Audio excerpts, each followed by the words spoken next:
Hey guys, this is Kalal Kaushik and I welcome you all back on my channel Cool and Easy।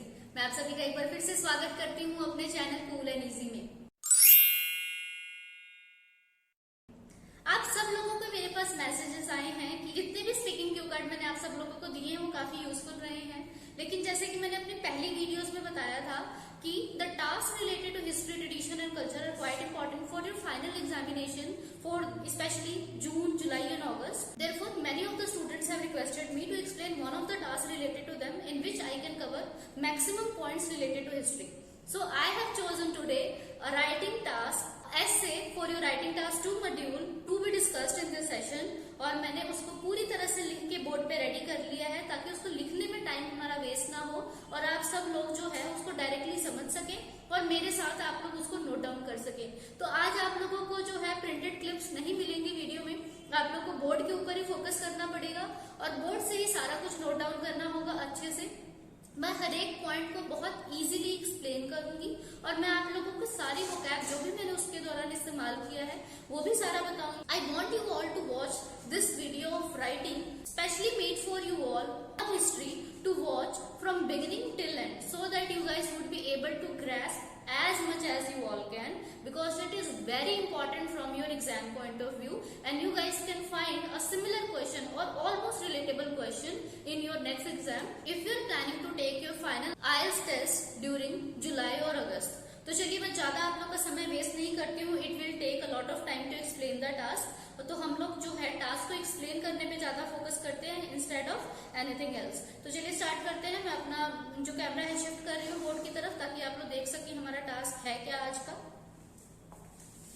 So guys, you all can see that I have written the task already on the board. The question, if it is not visible to you all on the screen, I am narrating it for you all so that you guys can match it up with my voice and you would be able to note it down in your notebook. So let's begin. The task for today is, some people think history has nothing or little to tell us, but others think that studying the past history helps us better understand the present. Discuss both views and give your opinion. So today's question for your essay writing is कि कुछ लोग ऐसे हैं जो कहते हैं कि history का जो रोल है आपकी लाइफ में वो कुछ ज्यादा नहीं होता है, इसका यूज बहुत कम है, लेकिन वहीं पे एक दूसरा ग्रुप है those claim that it is very much important and one must prioritize it while studying about it, or while studying anything it should be included in your academics। या इसको पढ़ना बहुत जरूरी है ताकि हम लोग प्रेजेंट को अच्छे से कॉम्प्रीहेंड कर पाए, उसे समझ पाए। इस टास्क में जो हमारा सवाल है जिसके लिए आप लोग थीसिस जनरेट करेंगे वो है discuss both views and give your opinion. उसके लिए मैंने आप लोगों को पहले भी बताया हुआ है कि discuss both views and give your opinion आ जाए तो आप लोग बहुत सिंप्लीफाइड लाइन का इस्तेमाल कर सकते हैं, सेंटेंस का इस्तेमाल कर सकते हैं। And this is specially for the academic students, those who are going to take their IELTS in academic section, they can use this particular sentence for their thesis in this kind of question. When the question is asked that discuss both views and give your opinion, the thesis line which you guys can use here is, this essay intends to analyze both perspectives. I personally favor the former notion और letter notion. या तो आप पहले वाला notion जो लोग history को नहीं सपोर्ट कर रहे हैं ज्यादा उसको फॉलो करते हैं, या फिर आप लेटर नोशन को फॉलो करते हैं। Later is different from latter. Later is LATER and latter is the opposite of former. तो आप लोग यहाँ पे या तो फॉर्मर वर्ड यूज करेंगे या फिर लेटर वर्ड यूज करेंगे। लेटर वर्ड के स्पेलिंग होते हैं LATTER। I personally favor the letter notion. If I talk about myself, if I have to attempt this question, then I will definitely choose the letter notion because I understand the value of history in our life and it should never be missed in any of the scenario, and one should definitely keep it in mind because it is not only important for gaining information, it is also important for seeking inspiration from all over the world. So let's begin with the question. हम लोग सबसे पहले first view को जो है discuss करने वाले हैं।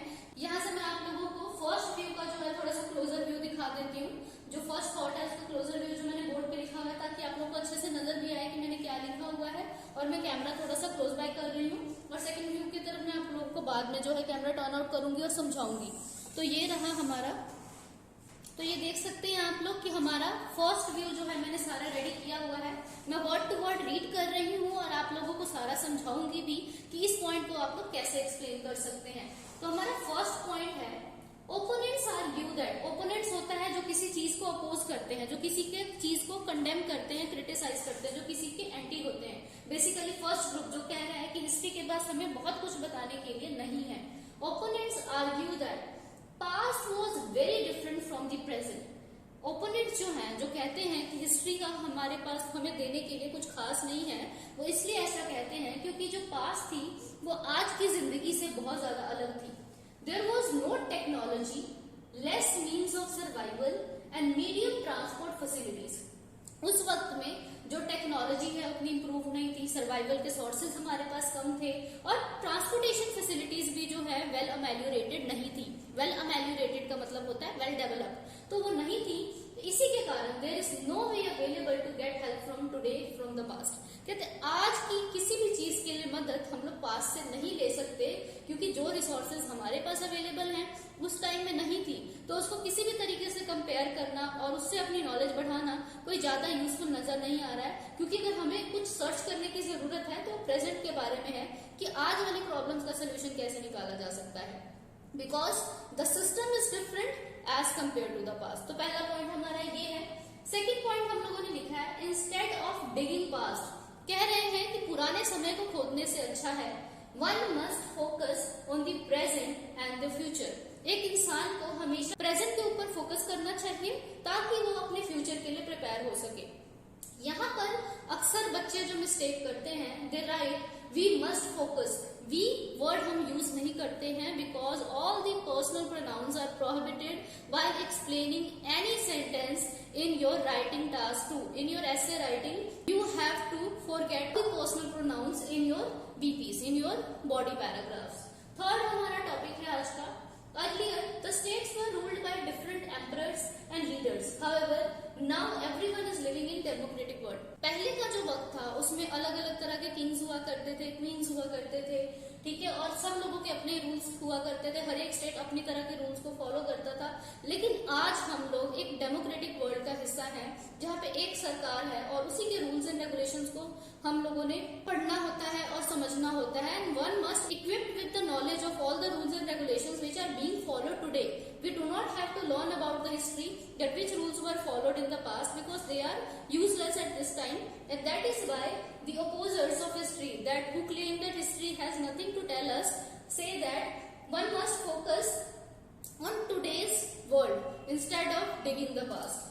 तो हमारा लास्ट पॉइंट है यहाँ पे situation such as French Revolution and Indian freedom struggle would not arise again in the future. Hence, channelizing productive time on reading about them is pointless. तो मुझे लगता है मैंने थोड़ा सा तेजी में पढ़ दिया है, बट मैं आप लोग को लाइन टू लाइन इसका मतलब समझा देती हूँ. यहाँ पे लिखा गया है कि सिचुएशन जो है फ्रेंच रेवोल्यूशन और इंडियन फ्रीडम स्ट्रगल की वो दोबारा नहीं होने वाली फ्यूचर में. इसीलिए चैनलाइजिंग का मतलब होता है यूटिलाइज करना, किसी चीज का इस्तेमाल करना. प्रोडक्टिव टाइम जो हमारा कीमती समय है उसको अगर हम लोग इस्तेमाल कर रहे हैं इन इवेंट्स के बारे में पढ़ने में तो वो बिल्कुल पॉइंटलेस है, क्योंकि वो चीजें अब नहीं होने वाली हैं जिसके बारे में हम पढ़ रहे हैं. उससे हमारी इन्फॉर्मेशन चाहे थोड़ी सी बढ़ जाएगी, हमारी नॉलेज थोड़ी बढ़ जाएगी, लेकिन उसका इस्तेमाल हम लोग प्रेजेंट लाइफ में नहीं कर पाएंगे.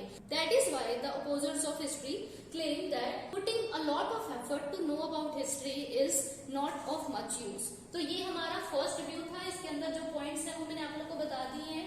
ये चारों के चारों पॉइंट आपके एक बीपी में यूज नहीं होंगे, क्योंकि इस सिचुएशन में आप 3 बीपीज बनाएंगे तो आप बहुत ज्यादा अच्छे से टास्क को एक्सप्लेन कर पाएंगे. फर्स्ट बीपी में आप लोग फर्स्ट रिव्यू के बारे में एक्सप्लेन कीजिए और उसमें आप लोग मैक्सिमम 2 पॉइंट्स रखिए. इस केस में मैं आप लोगों को एक ईज कर देना चाहती हूँ. जो आप लोग का फर्स्ट पॉइंट है उसके साथ आप लोग as an example last point French revolution और इंडियन फ्रीडम स्ट्रगल को भी इस्तेमाल कर सकते हैं लिखने के लिए. उससे आपका सिर्फ एक सिंगल पॉइंट से पूरा बीपी बहुत ही ब्यूटीफुली प्रिपेयर हो जाएगा और आप लोगों को और ज्यादा डिग नहीं करना पड़ेगा. और अगर आप फॉर्मल नोशन को जो है सिलेक्ट करते हैं अपने ओपिनियन में तो आपके पास 2 पॉइंट्स और होंगे जो हमने सेकंड और थर्ड लिखे हैं, जिससे आप लोग ओपिनियन भी जनरेट कर पाओगे. If you guys favour the formal notion, if you belong to the group who does not believe in history and learning it. तो चलिए इसके बारे में काफी डिस्कशन हो गई है. अब मैं थोड़ा सा कैमरा और रोल करती हूँ और आप लोग को सेकंड व्यू की तरफ ले चलती हूँ, जो कि मेरा पर्टिकुलर मेरा खुद का भी पर्सनल व्यू है कि history has a lot to tell us and to enlighten us about the past, present and future, and it helps really to make our present more stable in many of the ways. तो चलिए हम उसके points जो है discuss कर लेते हैं. मैं कैमरा थोड़ा सा टर्न कर रही हूँ ताकि आप लोग सभी जो है सेकंड व्यू को अच्छे से देख पाए. तो मुझे लगता है कि सब लोगों को जो सेकंड व्यू के पॉइंट्स हैं वो विजिबल होंगे. साथ ही में मैं आप लोग को डिक्टेट करके भी बता रही हूँ ताकि आप लोग नोट डाउन कर सके। हमारा पहला पॉइंट है present is the continuation of the past, thus studying the past occurrences enable us to better understand what is going around। हम कह रहे हैं कि जो आज है ये पहले का ही कंटिन्यूएशन है, इसीलिए हमें पुरानी इवेंट्स को पढ़ के आज के बारे में ज्यादा अच्छे से समझ आ जाता है कि हमारे आसपास अगर कोई चीज हो रही है, कुछ भी अवेलेबल है तो कहाँ से आया है, क्यों हो रहा है। इसमें आप एग्जाम्प्लिफिकेशन में लिख सकते हैं इवोल्यूशन ऑफ मैनकाइंड। हम सब लोगों को पता है कि हम शुरुआत में बंदर थे, ठीक है, तो वहां से हमारा इवोल्यूशन हुआ, we come into the form of human beings. And secondly there are so many things that you can discuss here, the discovery of fire and so much that has helped us live our life more efficiently and more easily in this current epoch। Second point है हमारा it help us compare and know the exact progress the world has made so far।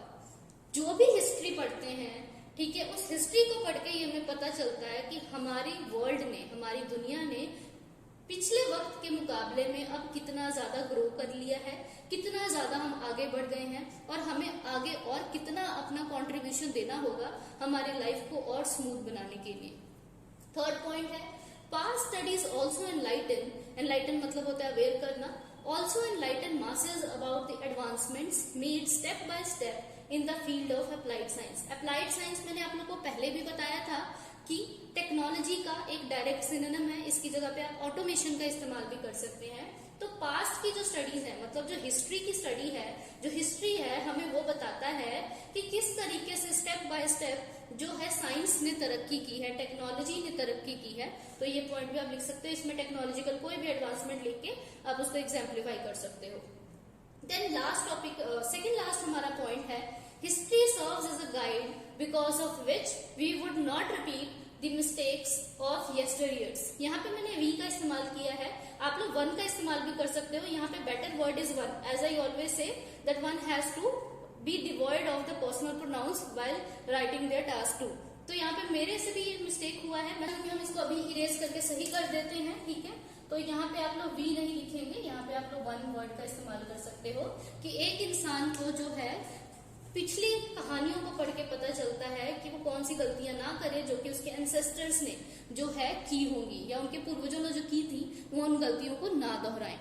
उसके बाद हमारा last point है also freedom fighters and other great man such as Nobel scientist and discoverers inspire everyone even today. It is the problem of every student, almost every student, that whenever it comes to history, they always think about wars and dates and kings and queens, but they often do not realize it. Everything is history. Whatever that we are composed of today, whatever we are living today, whatever we are eating today, we have got it from somewhere and it is the part of history. We have so many freedom fighters who give us inspiration even now. We have so many discoverers. You can talk about Thomas Alva Edison. Thomas Alva Edison was the person who invented electricity and he was the part of history from whom many of the people still take inspiration that how he invented such a beautiful thing in such a tender age at that time when the resources were so limited and people had no idea that there could be a thing like electricity.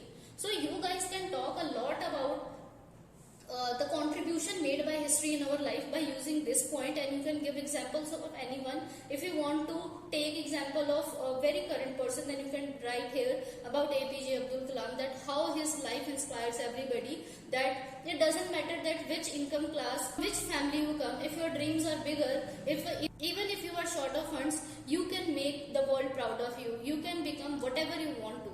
So you can write any example right here. You can mention Shakespeare, you can also mention Newton, you can also mention Aryabhat or APJ Abdul Kalam. So you have as much as inspirations to be mentioned here.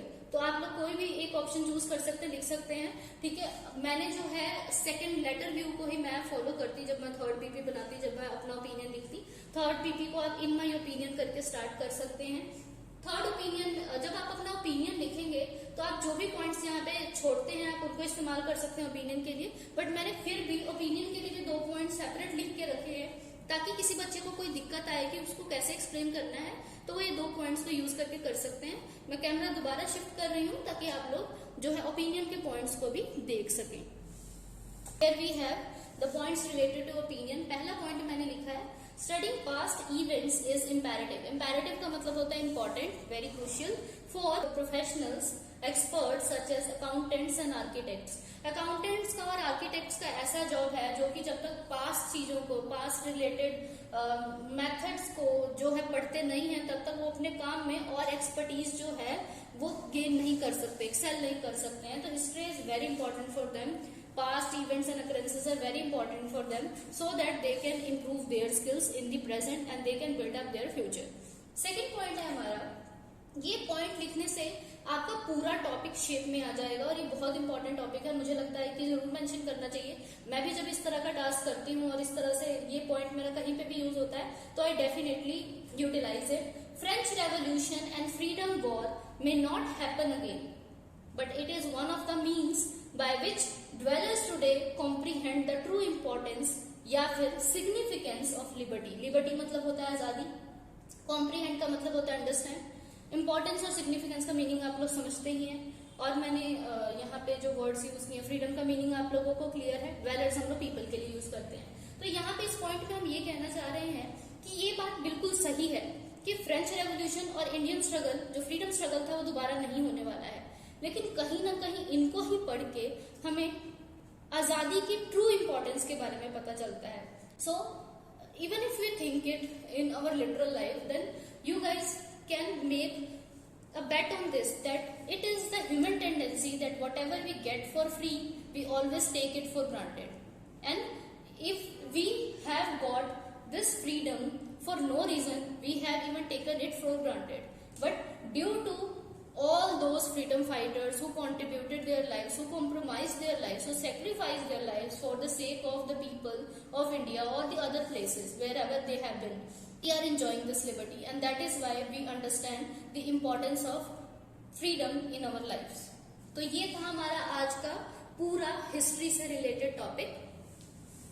I believe that I have helped you all with this topic and you guys would not be short in generating ideas for the same topic if you find it exactly in your examination. Do practice it in your notebook and check it by yourself or get it checked by your teacher if they are around, or you can also send it to me in my comment section. I will definitely try to reply back on it if you guys would find any problem regarding this question. मुझे लगता है मैंने आप लोगों को question अच्छे से समझा दिया है। Do not forget to share it with your friends and family members, those who are about to take their examination in July and August. This particular question is very important and it is not only for July and August. Basically it is important for around the year because history and tradition related questions are quite imperative to be prepared for your examination and one should never miss or skip it in any of the situation. So do note down it in your notebook and try to practice it by writing it, by setting a timer of 30 minutes in your watch. Must share this video, watch it from beginning till end. If you haven't subscribed my channel, do subscribe it and also press the subscribe button to get the latest updates and notifications from my channel. So this is Kajal Kaushik signing off for today. We'll meet again with a new topic of cue card or something related to writing and I will try to make IELTS easy, as much easier as I can.